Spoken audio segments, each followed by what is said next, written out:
ایک بزرگ تھے، یہ نہر کنارے وضو کر رہے تھے، تو کئی دنوں کے فاقے تھے۔ کیا دیکھا کہ پانی کی سطح پر بہتا ہوا ایک خوش نما سیب آیا، تو اشتہا غالب ہوئی، اس کو پکڑا اور کھا لیا۔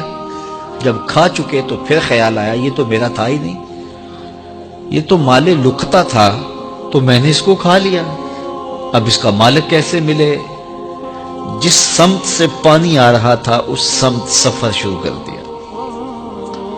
کئی دنوں کی مسافت کے بعد دیکھا کہ ایک باغ ہے جس کی شاخیں اس پانی کی طرف لٹک رہی ہیں۔ سمجھ گئے کہ یہیں سے گرا ہوگا اور میں نے کھا لیا۔ خیر باغ میں پہنچے، مالک سے ملے، کہا کہ یوں میں نے ایک سیب کھا لیا ہے اور میرا غالب گمان یہ ہے کہ اس باغ کا وہ سیب تھا، تو میں معافی مانگنے آیا ہوں، یا پھر بتائیں کہ اس کا ہرجانہ کیا ہوگا۔ جب مالک باغ نے یہ بات سنی، وہ بھی صاحب نظر تھے، سمجھ گئے یہ تو کوئی در یگانہ ہے، یہ تو کوئی گوہر یکتا ہے، تو تیور بدل لیے۔ کہا ایسے تو نہیں معافی ملے گی۔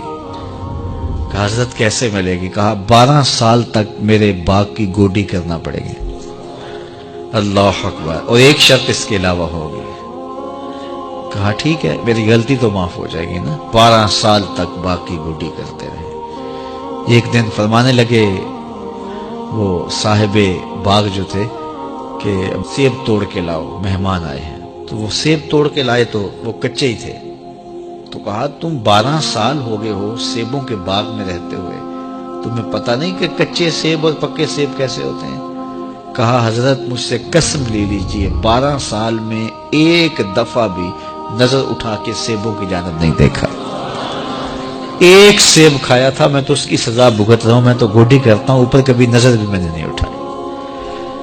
سینے سے لگا لیا، کہا ایک شرط تمہاری پوری ہو گئی، اب دوسری شرط ہے کہ میری ایک بیٹی ہے جو آنکھوں سے نابینا ہے، کانوں سے بہری ہے، بول سکتی نہیں، اور وہ اپاہج بھی ہے، چل بھی نہیں سکتی، اس سے تمہارا نکاح کرنا چاہوں، اگر تمہیں قبول ہے تو معافی ہو جائے گی۔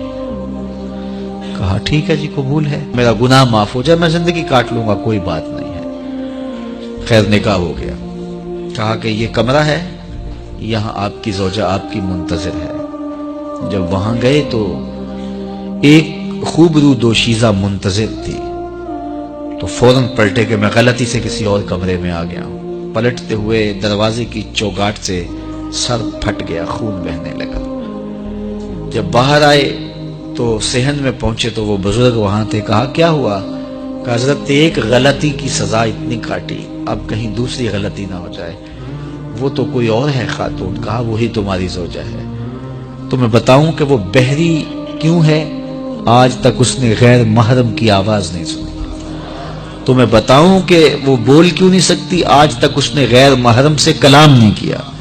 اندھی اس طرح ہے، آج تک اس نے غیر محرم کو نہیں دیکھا، اور اپاہج جس طرح ہے، چل کے کبھی گھر کی دہلیز سے گئی نہیں ہے۔ تو اس خاتون کا جب نکاح ہوا اور پھر ان سے اللہ نے ان کو ایک بچہ دیا جس کا نام ہے الشیخ عبد القادر جیلانی۔ جب ماں باپ اس طرح کے ہوں تو بیٹے اس طرح کے ہی ہوتے ہیں۔ باپ کا لقمہ پاک اور ماں اپنی آبرو کی کیسی محافظہ، پھر در یگانہ اور گوہر یکتا جو پیدا ہوتا ہے وہ دین کی احیاء کرنے والا ہے، دین کی مردہ قدروں کو نئی زندگی دینے والا ہے۔ حضرت ملا علی قاری لکھتے ہیں کہ حضور غوث اعظم جب مجلس واعظ کرنے بیٹھتے تو 70 ہزار کا اجتماع آپ کے مجمع میں ہوتا، اور عمومی طور پہ اللہ کی رحمتوں کے حوالے سے بات کرتے، اور جس دن آپ اللہ کے قہر، غضب اور جلال کی بات کرتے کئی جنازے اٹھتے۔ یہ آپ کی گفتگو کے اندر عصر کا رنگ اور شیرینی تھی۔ اللہ اکبر۔